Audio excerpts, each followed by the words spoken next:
Diddy.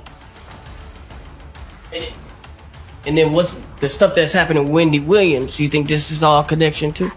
Of course. They've been waiting. No money. Now I'm going to tell you something. If it happens to me, it could happen to my mom. She always talks about how she wants to work, but I feel as though she's worked enough. She has people around who are yes people and allowing. Did he? And then what's the stuff that's happened to Wendy Williams? You think this is all connection too? Of course they've been waiting, no money, and I'm going to tell you something. If it happens to me, it could happen to you. My mom, she always talks about how she wants to work, but I feel as though she's worked enough. She has people around who are yes people and allowing this to continue. Hold on to your hats, folks, because this is a story you won't believe. Wendy Williams, the queen of daytime TV, has been through the ringer, from health battles to family feuds. Her life has been a whirlwind of drama, but what's truly shocking is the reason behind her recent struggles. A secret that her son has finally decided to reveal. Get ready for a bombshell revelation that will leave you speechless. This is the untold story of why Wendy Williams will never be the same again. Wendy Williams' health struggles. Wendy Williams received a diagnosis of primary progressive aphasia and frontotemporal dementia in 2023, a condition similar to actor Bruce Willis's. Since then she has withdrawn from public life despite hopes for her recovery. Her guardian's legal representatives indicate that her cognitive impairment is severe and irreversible, preventing her return to her previous activities. Furthermore, her guardian Sabrina Morrissey has initiated legal action against A&E Television Network's Lifetime Entertainment Services and other parties involved in the February release of the documentary Where is Wendy Williams?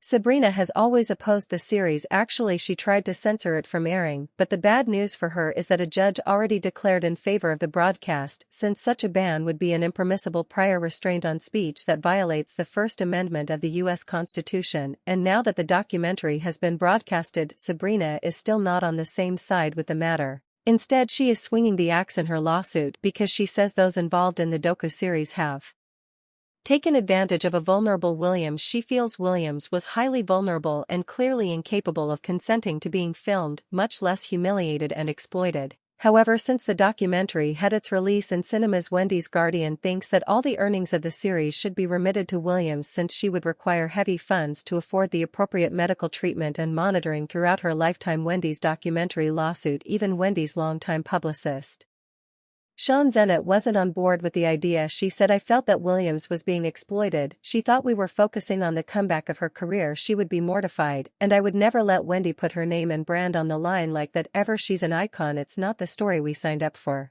And I feel lied to. It's so difficult for me to even watch. Wendy would be mortified. There's no way you can convince me that she would be okay with looking and seeing herself in that way. Sabrina Maris's advocacy for Wendy Williams appears justified given allegations that the former talk show host, who is reportedly unable to read, may be victim of financial exploitation by her appointed guardian. This claim aligns with reports indicating Williams received a mere $882,000 for the 4-episode series, a sum considered unreasonably low. Despite these accusations, the producers of the docu-series maintain they were unaware of Williams's condition during filming and deny any improper conduct. According to the Associated Press, an executive producer on the docu-series, Erica Hansen, explained that the objective of the show was to document Williams making changes in her life, facing obstacles, and coming out the other side. At the same time, Bree Bryant, the senior vice president of non-scripted programming for Lifetime, said the only thing that we care about at Lifetime is that she had a platform to tell her story,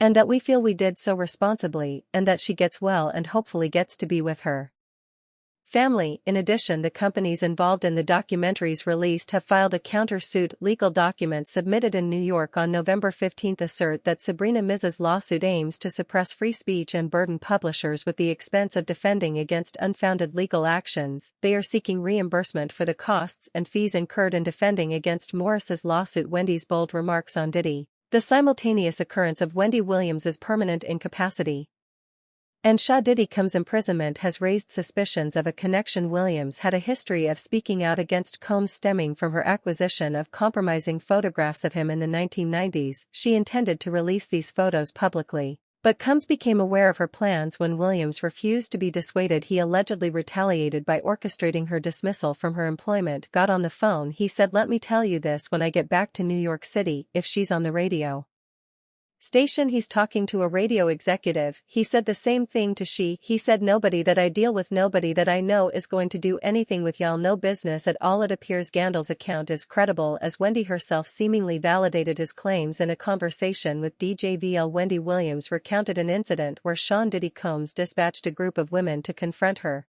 Although she remained physically unharmed, this experience provided her with insight into the nature of the individuals she was involved with. I remember I got off the air one day and then the total downstairs waiting and everybody upstairs at the radio station looking down, egging and on waiting for something to go down. I wasn't yet married. My knight in shining armor screeched up in his car just out of nowhere. I didn't even know what was about to happen. Scale hiding like a girl, thanks Scale, but did that. Wendy has consistently demonstrated a commitment to honesty and speaking her mind. For example, during the period when Cassie and Diddy were romantically involved, Wendy was among those who suggested Cassie might be at risk. In retrospect, her warnings appear to have been prescient and deserved greater attention. She had something to say too when Diddy and Cassie split, which saw Diddy trying to get in touch. In her opinion, Diddy was treating her like his possession at some point. She had something to say too when Diddy and Cassie split, which saw Diddy trying to get in touch. In her opinion, Diddy was treating her like his possession at some point. Put on the same cheerful show that we do every day and we're sticking to our formula. I'm not going newsy on you. I don't believe he really wants her back. I believe he probably treated her at some particular point like a possession, like a possession. So perhaps things are not as dire as they appear in reality. Wendy's family claims the talk show host is not disabled like her guardian is making people believe. One of her family members spoke to the Daily Mail and revealed that she is clearer now than she ever has been throughout the guardianship, which is a problem for some. Not to mention that Wendy spoke with the outlet herself a month ago and said, I am doing really good. The documentary, I understand that it is up for an award now. Everything is going really well, and well, it could be that the family is on the right side, because even fans who don't quite believe that guardian statement feel as though some truth can exist, because there's no way that Wendy Williams is considered permanently incapacitated from dementia. Even though we all saw that documentary where Wendy wasn't doing well, her guardian Sabrina filed within the court saying that Wendy has been affected by early onset dementia and as a result has become cognitively impaired and permanently incapacitated. This is interesting because this is the same Wendy Williams who just a few months ago did. And well, in all honesty, Jaguar Wright may think Wendy's health emergency could be Diddy's work, and honestly wouldn't be all that surprised about it because former music mogul put far too many people in hospital. And then what's the stuff that's happened to Wendy Williams? You think this is all connection to? Of course they've been waiting. Kevin Jr. versus Kevin Sr.